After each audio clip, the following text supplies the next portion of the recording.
पहिला नियम, कधीही कोणत्याही गोष्टीची जबाबदारी घेऊ नका. कारण तुम्ही जर जबाबदारी घ्यायला शिकाल तर शक्यता आहे तुम्ही एक चांगले व्यक्तिमत्व बनू शकता आणि मग तुमच्या आयुष्यात प्रगती होईल. 7 habits of highly effective people या पुस्तकामध्ये लेखक स्टीवन कोव्ही म्हणतात, प्रोएक्टिव्ह लोक म्हणजे जबाबदारी घेणारी लोक खूप प्रभावशाली असतात. ते जिथे जातात तिथे त्यांचा प्रभाव पडतो. हीच लोक नेहमी टॉप पोझिशनवर असतात. टॉपच्या पोझिशनवर असणाऱ्या लोकांची ही खासियत असते की ते जबाबदारी घेतात. त्यांना जे काम दिले जाते ते त्याच्यापेक्षा जास्त काम करतात. त्यामुळे तुम्ही जर जबाबदारी घ्यायला लागाल तर तुमचे आयुष्य उद्ध्वस्त होण्याचा प्रश्नच उद्भवत नाही. अशाने तुम्ही एक चांगले व्यक्तिमत्व बनवू शकता. तुम्हाला सगळीकडे मान सन्मान मिळेल. त्यामुळे तुम्हाला तुमचे आयुष्य उद्ध्वस्त करायचे असेल तर आयुष्यात कोणती जबाबदारी घेऊ नका आणि प्रोएक्टिव्ह बनण्याऐवजी रिएक्टिव्ह बना.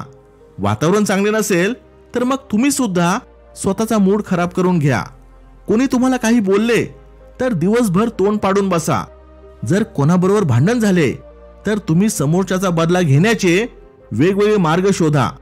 नेहमी कामे टाळायचा प्रयत्न करा. आपले काम दुसऱ्यांवर कसे लादता येईल ह्याचे मार्ग शोधत बसा. ह्या सवयी तुम्हाला बरबादीकडे घेऊन जातील. नियम क्रमांक 2, नेहमी एक्सक्युजेस म्हणजे कारणे द्यायची सवय लावून घ्या आणि तुमच्या आयुष्यातल्या प्रॉब्लेम्सला, समस्यांना दुसऱ्यांना दोष द्या. नेहमी अशी विचारसरणी ठेवा की तुमच्याबरोबर जेव्हा काही वाईट घडेल तेव्हा त्याला जबाबदार तुम्ही नाही तर दुसरे कोणीतरी आहे.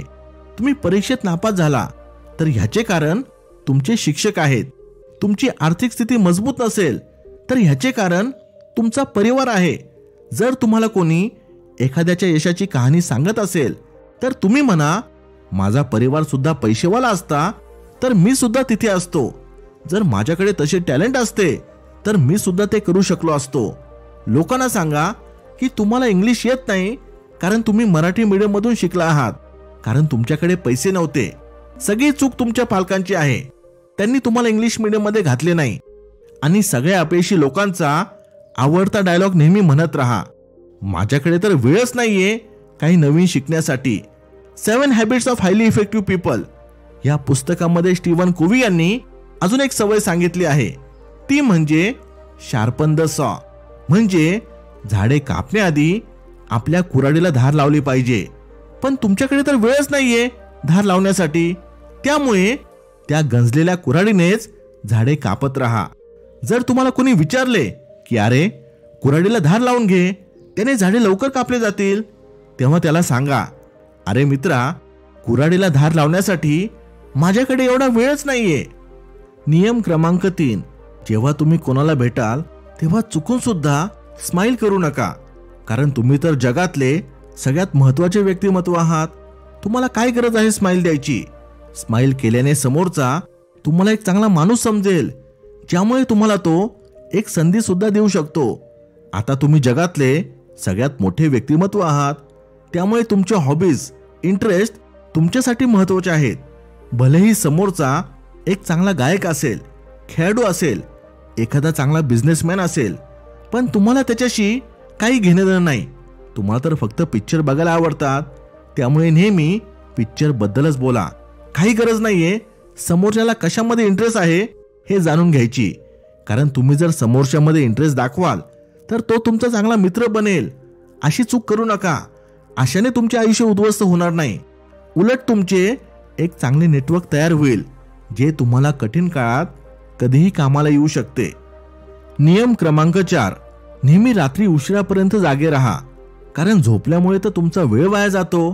तोच वेळ तुम्ही मस्त टीव्ही बघण्यात घालवा, फेसबुक, इंस्टाग्राम बघण्यात घालवा आणि दुसऱ्यांच्या आयुष्यात काय चाललंय ह्या विषयावर तुमच्या सारख्याच लोकांबरोबर मस्त चर्चा करत बसा. तुमच्या मोबाईलच्या स्क्रीनमधून निघणारी ब्लू लाईट सुद्धा तुम्हाला जागे राहण्यासाठी मदत करेल. आणि तुम्हाला जर थकल्यासारखं वाटत असेल तर मस्त कोल्ड्रिंक प्या, ज्याने तुमच्या शरीराला काही फायदा होणार नाही, पण तुम्हाला रात्रभर जागण्यासाठी ते जरूर मदत करेल. कधीच तुमच्या झोपेच्या वेळेमध्ये सातत्य ठेवू नका.